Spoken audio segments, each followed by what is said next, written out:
In today's video, I'm going to be showing you how you at home can set up your very own first saltwater fish tank using these 4 products from Kmart. Let's go.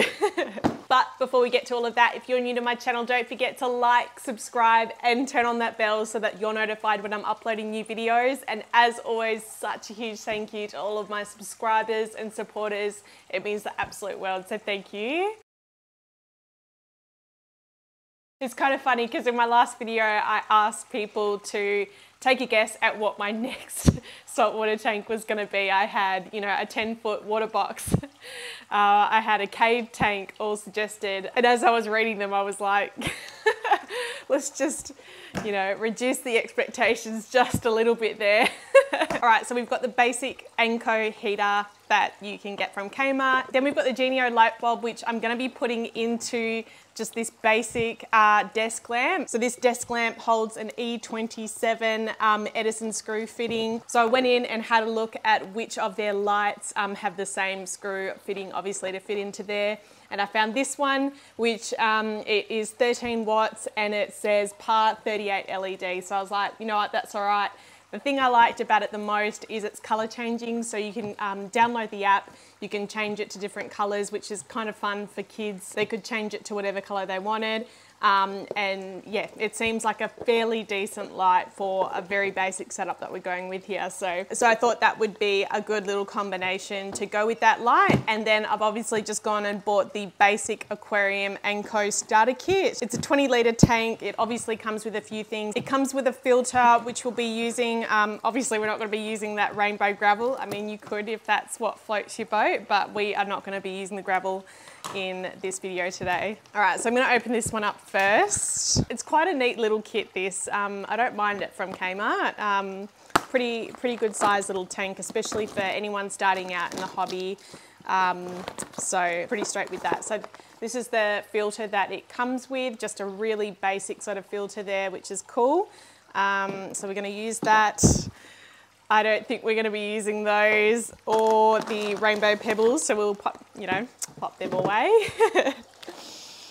And the beauty about this is it comes with a lid as well, which we definitely need for our marine fish because they have a tendency to like to jump out. So I'm actually not sure if we'll have to do something about this circle in the middle, but we'll come to that a bit later. It even comes with a nice little fish net, which will come in handy. I'll just take all the wrapping off. And there is our tank, and it's got little grooves in the lid for your cords to come through for your heater and for your pump. So perfect, it's all good to go there. So I'll go ahead and put in the pump. So with this tank, I'm kind of wanting it to be somewhat peninsular. I know it's very basic, just bear with me. So I'm thinking to try and hide these bits of equipment as much as possible. So I'm gonna try and pop this to one end.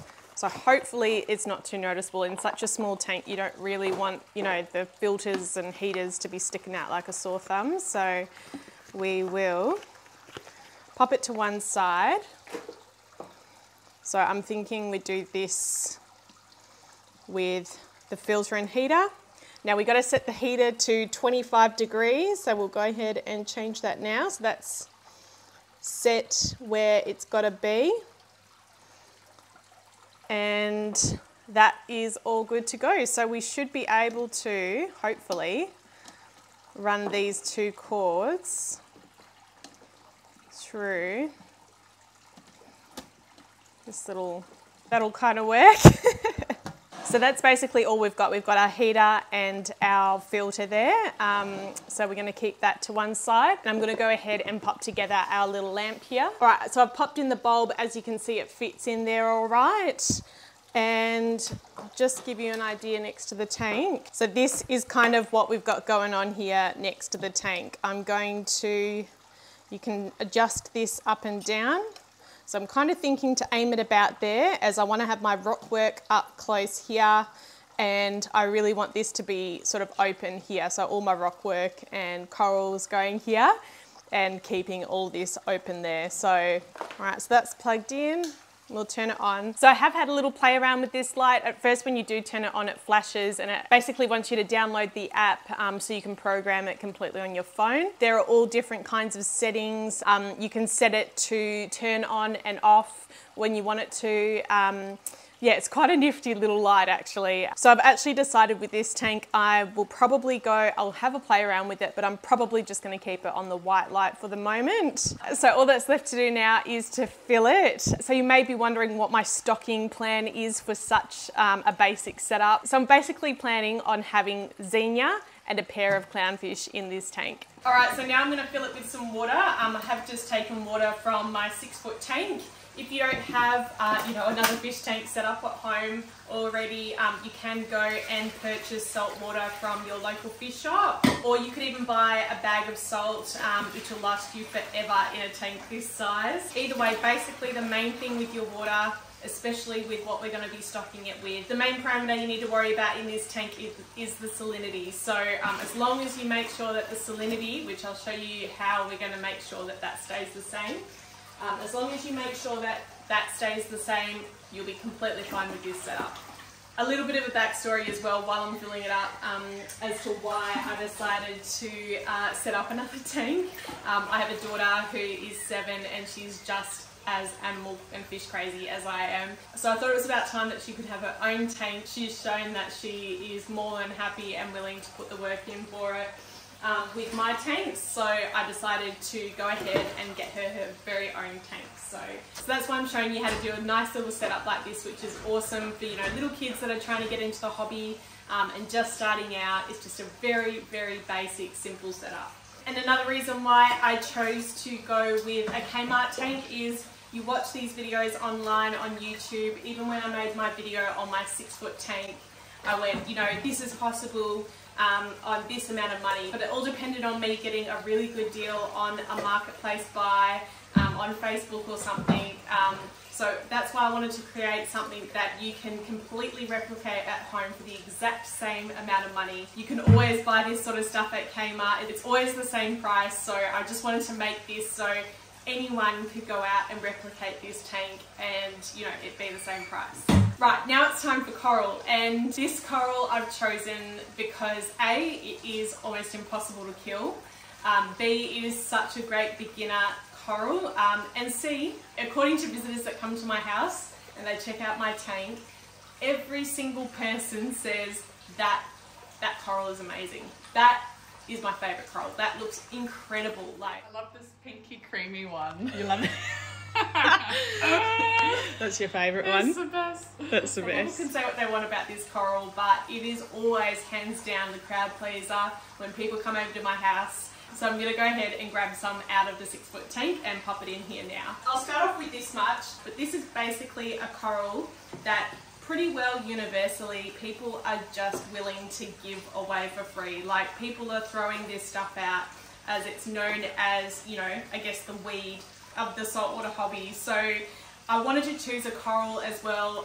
Don't go getting Acropora and decking this out with a full SBS setup. This is purely a very, very basic setup, and just to really encourage you that you can have something that's nice, that's salt water, and it doesn't cost you an arm and a leg. And the beauty about it is this coral is always a favourite for every single person that comes to my house. So hopefully we can create something that's really quite effective with this very, very basic coral. I reckon I'm going to grab a little bit more.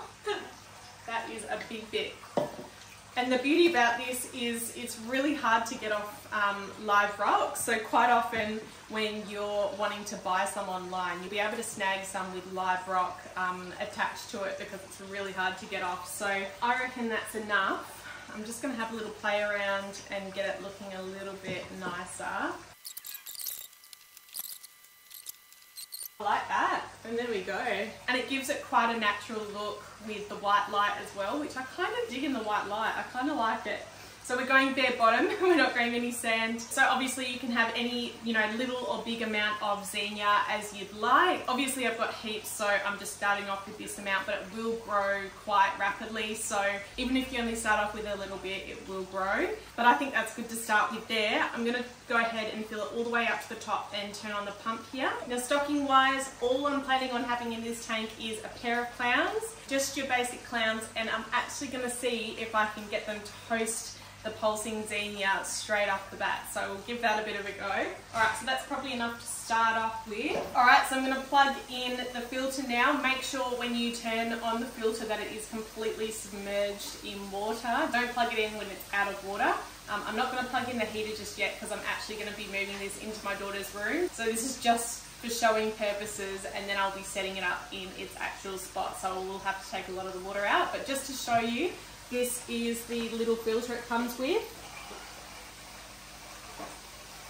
So it's got a little adjustment nozzle at the top there so that we get a bit of surface agitation at the top like that.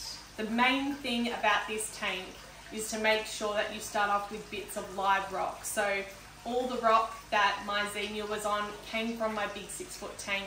So it's been sitting in there and it's got that live beneficial bacteria on it, which means that we can add fish straight away. So that's very important if you're new to the aquarium hobby and you don't know about that sort of stuff. If you are getting Xenia, absolute bonus if you can get some that's already on live rock, which is highly likely because it's impossible to get off live rock. And quite often people are wanting to chuck out Xenia because they can't get it off the live rock. But if you can't, you will have to cycle your tank and go down that road before you add any fish. And I'm going to be using the same method that I used on my 2 pink skunk clownfish to go straight into the anemones on that tank over there. I know this isn't an anemone. That was really hard to say. But I have seen videos of people's clownfish hosting voluntarily Xenia in their tank. So I thought I might as well give it a go, as there's nothing worse than getting a beautiful pair of clowns and then them hosting like the top left-hand corner of your tank. They always tend to do it if they don't host, or it takes them ages to find and host something. But I really would love for them to hang right and, you know, swim through all the Xenia. I think it'll look really gorgeous. So that's the plan. We'll see how we go. Fingers crossed. Here's the first little one. Let's go. So there he is. We've got him on top of the Xenia there. I just want to keep him there a little bit longer so he can sort of get used to the Xenia feel on him. Oh, he snuck out the bottom. But he got an idea of it. Let's see what the second one will do. Quickly. There we go. I'm sort of holding him close to the Xenia there. Let's see what he starts to do. There we go, he's swum in it. So hopefully, there we go. At least he's touched it. That's the main thing. You just want them to touch it so that they can sort of feel the feeling on them. So there we go. I don't know if that really worked, but hopefully they've both fallen in it enough so that they know that that's going to be like a safe spot for them in this tank. All right, and we're going to pop our lid on super quickly so that they don't jump out. As well, don't think that you can get away with not having a lid on this tank. These little guys will jump. And probably the most important part of this setup is going to be, because we don't have, you know, an auto top off or anything like that, we need to mark on this tank where we have filled up to, because over time this tank will evaporate water. As the fresh water evaporates, the salt water actually becomes more saltier, and that's a real issue for your little clownfish and for your Xenia as well, because you really need to keep these guys at that optimal salinity level. That is one of the most important parts about doing this setup, to really make sure that you mark on here so that when you fill up your tank, you always fill it up just to that same line to make sure that your salinity stays stable. You won't have to do many water changes with this setup, but that is the #1 thing, that if you see your water line start to drop, you really, probably daily with their food, I would be adding in fresh water, and you add fresh water in, not salt water. All right, so I'm gonna just draw a line literally onto the glass. So I know that every time I check on this tank, it needs to be at that level. Another thing, please don't be going and adding in a dory, you know, to hang out with these clownfish. I purely chose these fish because A, they're super hardy, and B, I don't believe they need much space. From all the times I've had clownfish in my 6-foot tank and also over here, once they have something to host, well, pretty much, even if they don't have something to host, they tend to just stick in one little corner, one little section of the tank. If they're hosting anemones, they literally just stay in those anemones and just come out, grab some food and go back. So here we are 5 days later, and as you can see, the Xenia has extended a lot more than it was in the previous video. So it's settled in nicely. The fish are doing really well. They love that little cave. I sort of made a little bit of a cave for them under there, and they absolutely love that little nook I made for them.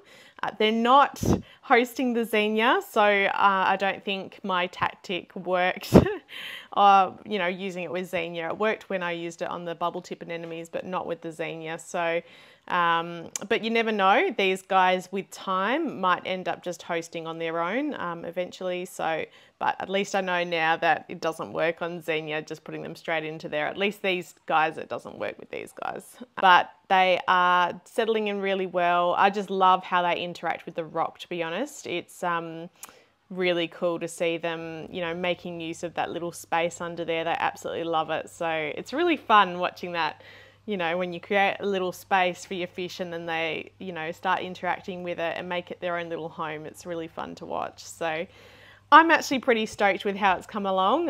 In my daughter's pink infested room, it really actually looks really nice with the natural sort of colour and the slight pinky colour. It just actually looks really nice in the room. So really, I'm quite happy with how it's turned out. And the beauty is, people who don't know any better will think it's a tank full of anemones. So, but thank you so much for watching. I hope this has inspired some of you to go out and give saltwater keeping a go. I mean, if you can even go on a marketplace and get a tank even bigger to start off with, that's perfect. But I just wanted to show you exactly what you could do, 100% guaranteed, if you went out to Kmart today and bought this exact setup. So thank you so much for watching. Don't forget, if you're new, to subscribe, and we will see you next time.